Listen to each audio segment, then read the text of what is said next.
Hello everybody, haven't seen you in a while. Figured I'd come back and do another video. I did a live stream last night with my boy RD, and somebody asked me to do another story. So I'm going to tell you a little bit about my life as a youth and going through the youth facilities, being locked up as a kid. I'm out in the street right now, so it's a little noisy, sorry about that.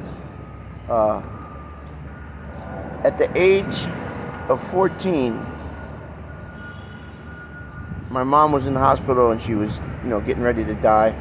She had AIDS. She died from complications due to AIDS and bronchial pneumonia. She wasted away to like a skeleton. But she was like at the midway point. She was in like a hospice hospital that you go to when you die. And I thought to myself, I didn't know no better. I was like, I'm going to do good. I'm going to start going to school, and I'm going to change everything. I'm going to show that I'm doing good, and maybe she'll be happy before she dies and stuff. It's kind of hard talking about that, but... So, I'm going to school, and I'm not known for going to school in the school. So, in my school, where I went to school, there was always a cop station there. And... I'm outside eating lunch. This is already me going to school for over a week. Hold on a second. It's a noisy one. Anyway, so I'm going to school for a week, and I'm outside during lunch, and I'm eating a slice of pizza, and the cop from the school comes out and says, "Hey, come here for a second." I said, "What's the matter?" I said, "I've been going to school. What do you want? I'm not a truant, No, come inside." I said, "No, I'm eating lunch." I was eating a slice of pizza. So he grabs me and he pulls me inside. I drop my pizza on the floor. So I'm pissed now that he made me do that. So I go inside, and he puts his hands on my shoulders. He was taller than me. I was shorter back then. And he says, "Listen, Sam, this is going to hurt me a lot more. It's going to hurt you." And he goes to knee me in the balls. Like he knees me in the fucking balls. And I moved so he didn't hit my balls. And as soon as he did that, I kicked him in the shin. I had construction boots on at the time. I kicked him in the shin. I punched him in the chest a bunch of times. And then I punched him in the face. And then he grabbed me and hemmed me up in some type of move where I couldn't move. He dragged me over. He had brought me inside the school and then brought me into the auditorium and handcuffed me to a chair in the auditorium. And that was the start to my beautiful world in the DFY facilities. I went to Spofford. I was in Spofford for a while. That was funny because that was during the time of Howard Beach. So as soon as I walked in, I had my bedroll in my hand. And I see all the kids stop moving, all looking at me as they were coming in. And I was pretty decent size for a white boy, not for a white boy, pretty decent size for a 14-year-old when I went in there. And they all looked at me and they said, "Howard Beach." So I just smiled at them. And I looked at all of them one by one. And they all just stopped looking at me and started paying back attention to the TV because they realized I didn't care. I didn't care about fighting at that point. And they brought me to my cell to where I was going to be staying. I said, they asked me if I wanted to lock in for the night. I said, yeah. And that was the first time ever being locked up. And like a cell door closed on me. It went and fucking, I cried. I cried like a baby. I was a baby. I was 14 years old, but, I cried, man. I fucking cried. But I made sure I didn't let anybody see me crying. Because I knew, just from experience, from getting into fights in the park, when you cry, if somebody does something to you and you cry, or if they see you crying about something, they look at you as a weak individual. And they try to pick on you. They try to pick at you, take advantage of you. So I didn't do that. So I got all right. I was all right in Spofford. I was only there for about 2 weeks. And Then I went to a DFY facility called Beach House. And that's why I met a graffiti writer named Once, who pretended that he was Cope too. It was funny. I don't know why.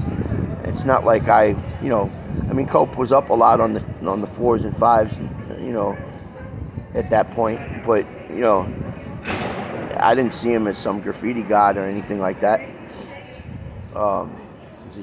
He's like, yo, you ever seen that before? And he did like a Cope filling, like a throw up. I says, yeah, I seen that. Why, what's up? That's you? He goes, that's me, Cope too. I was like, oh really? Okay. And he saw that I wasn't surprised. Like I didn't like jock him or anything like that. He's like, no, I'm just kidding, man. Yo, I write once. This is what I write. And I know Cope too. He's my boy and shit. I'm down with KD and all this and that. It's like, all right, that's cool. I write D3, 357, I was already writing D3 at that point.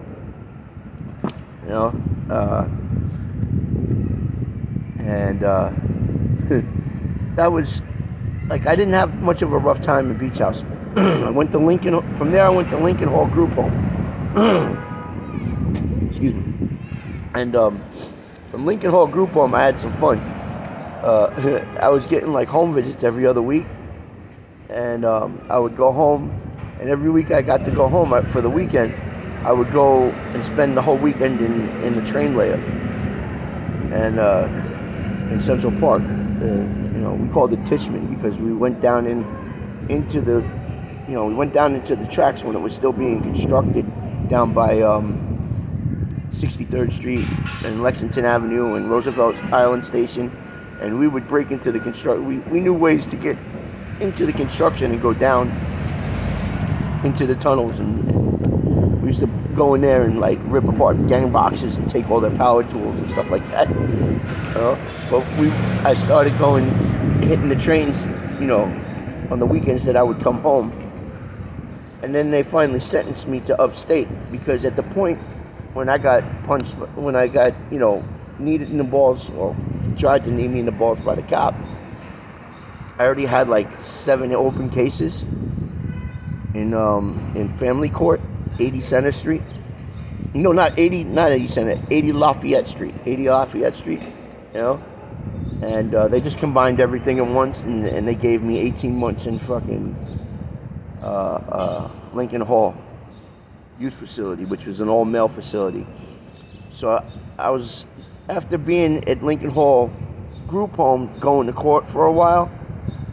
I was there for about 2 months. I got sent up to Lincoln Hall, and then that's where the fighting started. That's where I started having to prove myself. I did more fighting. I just about as much fighting in the youth facilities that I did in regular Rikers Island jail.